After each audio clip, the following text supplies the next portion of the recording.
আল্লামা সাইদি বলেছিলেন, হুতুম পেশা বসে গেছে প্রত্যেক ডালে ডালে। একটা বাগান ধ্বংস করার জন্য একটা হুতুম পেশাই যথেষ্ট। সেখানে প্রত্যেক ডালে ডালে হুতুম পেশা বসে গেছে। ফুল বাগানের অবস্থা কি হবে সেটা আল্লাহই ভালো জানে। আমরা দেখেছি 16টা বছর ধরে যে যে চেয়ারে বসেছে ওই চেয়ারে বসেই দেশের ক্ষতি সাধন করেছে, ঠিক কিনা? এই সমস্ত নেতাদেরকে সামান্য দুনিয়াবি স্বার্থ হাসিলের জন্য আপনি তেলবাজি করেছেন, দালালি করেছেন, সামান্য 500 টাকার বিনিময়ে আপনি তাদের কাছে বিক্রি হয়ে গেছেন, ঠিক না ভাই? খাও দাও ফুর্তি করো, দুনিয়াটা মস্ত বড়, দুনিয়া কা মজা লে লো, এ দুনিয়া তোমারি হে। শয়তানের এই মতবাদ অনুযায়ী আপনি আপনার জীবনটাকে পরিচালনা করছেন। বিগত 16টা বছর ধরে আমরা দেখেছি আপনি একজন মানুষ যা মন চেয়েছে তাই করেছেন।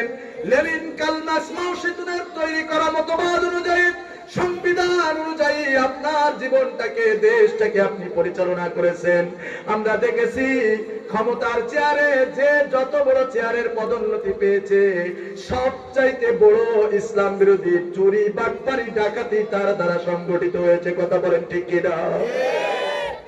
আইনের চেয়ারে যে বেঈমানটাকে বসানো হয়েছিল, যত সব বেআইনি কাজগুলো এই বেঈমানটার দ্বারা সংগঠিত হয়েছে, ঠিক কিনা? আমার বন্ধুগণ, আপনাদের এই নোয়াখালীর যিনি 2য় নম্বরের ওবাইদুল কাদেরের কথা একটু বলি। এই শয়তানটা বুড়া হয়ে মরতে যাচ্ছে, তারপরেও বাটপারি বন্ধ হয় নাই, ঠিক কিনা ভাই? নারীবাজি, শয়তানি, মদ খাওয়া, যত রকম খারাপ কাজ এই বেঈমানটার দ্বারা সবকিছু সংগঠিত হয়েছে। কথা বলেন ঠিক কিনা? এলোমেলো কথাগুলো বলে দেশটাকে আরো বেশি অস্থিতিশীল করে তুলেছিল, ঠিক কিনা? যার কারণে আমরা দেখেছি 24-এর গণঅভ্যুত্থানে এই ওবাইদুল কাদেরের উস্কানিমূলক কথার কারণে নিরীহ ছাত্রগুলোকে ওয়াকাতরে রক্ত দিতে হয়েছে, জীবন দিতে হয়েছে, ঠিক কিনা? আমার বন্ধুগণ, শুধু তাই নয়, ক্ষমতার চেয়ারে যে মুসলমান নামধারী মুনাফিকের বাচ্চা, বেঈমানের বাচ্চা এই শেখ হাসিনা, সে নিজেকে মুসলিম দাবি করে প্রচার করত, তাহাজ্জুদের জায়নামাজের পাটি খুঁজে। গতকালকের একটা নিউজ পেলাম, সে আসলে ইসলাম ধর্মকে বিশ্বাস করত না, সে হিন্দু ধর্মের প্রতি আকর্ষণ ছিল। তার ব্যক্তিগত সহকারী এই ব্রিফিং করে দিয়েছে। কথা বলেন ঠিক কিনা? দেশটাকে ধোঁকা দিয়ে, মানুষকে বোকা বানিয়ে দেশটাকে একবারে জাহান্নাম করে ফেলেছিল। কথা বলেন ঠিক কিনা? দুনিয়ার ভিতরে সারাটা জীবন আপনি থাকতে পারবেন না, এই বাড়াবাড়ি করতেছে। এই জন্য আল্লাহ রাব্বুল আলামিন আপনাকে সতর্ক করেছেন, ইত্তাকু রাব্বাকুম, তোমরা আল্লাহকে ভয় করো, তোমরা তোমাদের রবকে ভয় করো। তার কারণ এই দুনিয়ার জীবন শেষ, কবরের জিন্দেগি শুরু। আপনি যদি আল্লাহকে ভয় না করেন, ওই কবরের ভিতরে কিন্তু আপনাকে ধরা খেয়ে যেতে হবে, ঠিক কিনা?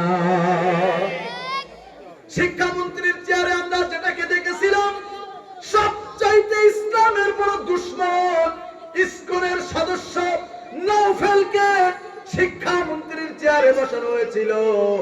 সে শিক্ষামন্ত্রীর চেয়ারে বসে ইসলামটাকে কিভাবে কলুষিত করা যায়, ইসলামটাকে, এই দেশটাকে মুছে ফেলে দেয়া যায়, সব সময় এই বেঈমানটা তার পায়তারা করেছে। কথা বলেন ঠিক কিনা?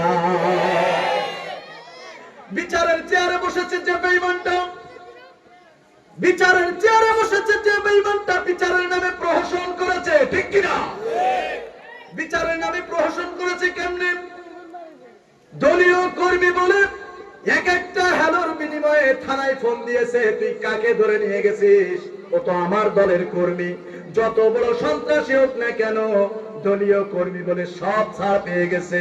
বিলিভ ইট অর নট, দুর্ভাগ্যজনক হলেও সত্য, কোরআনের কথা বলতে যে বছরের পর বছর পরিবারকে ঠিক মতো সময় দিতে পারে নাই, ইসলামের দাওয়াতি কাজগুলো নিয়ে নিজেকে সর্বদা নিবেদিত প্রাণ করে রেখেছিলেন, এই সমস্ত কোরআনের দাওয়াতীদেরকে, ইসলামী আন্দোলনের সিপাহসালারদেরকে ইসলামী আন্দোলন করার কারণে, কোরআনের দাওয়াত দেওয়ার কারণে, ইসলামের পথে চলার কারণে বেঈমানের বাচ্চারা তাদেরকে মিথ্যা মামলাগুলো দিয়ে জেল জুলুম এমনকি ফাঁসির দড়িতে পর্যন্ত ঝুলিয়েছিল। কথা বলেন ঠিক কিনা?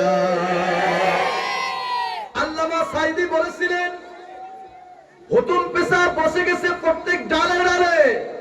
একটা বাগান ধ্বংস করার জন্য একটা হুতুম পেশাই যথেষ্ট।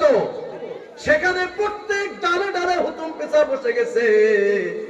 ফুল বাগানের অবস্থা কি হবে সেটা আল্লাহই ভালো জানে। আমরা দেখেছি 16টা বছর ধরে যে যে চেয়ারে বসেছে ওই চেয়ারে বসেই দেশের ক্ষতি সাধন করেছে। ঠিক কিনা? এই সমস্ত নেতাদেরকে সামান্য দুনিয়াবি স্বার্থ হাসিলের জন্য আপনি তেলবাজি করেছেন, দালালি করেছেন, সামান্য 500 টাকার বিনিময়ে আপনি তাদের কাছে বিক্রি হয়ে গেছেন। ঠিক কিনা ভাই? আবার আপনি দাবি করতেছেন আপনি আল্লাহকে ভয় করেন। এটা কেমনে হলো? আপনার আমার মতোই মানুষ, দাড়ি টুপি পাগড়ি গোলজামা সব রয়েছে, দেখতে মনে হয় আল্লাহর ওলি, অথচ টাটকা টাটকা শয়তানের দাড়িগুলো আমাদের সমাজে আছে না নাই? এরা মুখে মধু অন্তরে মুনাফিকের নীতি লালন করে থাকে। আমার বন্ধুগণ, সামান্য এক প্যাকেট বিরিয়ানি লোভে আমরা দেখেছি আমার আপনার মতো এরকম ভালো মানুষগুলো সব বিক্রি হয়ে গেছে, ইমান বিক্রি করে দিয়েছে।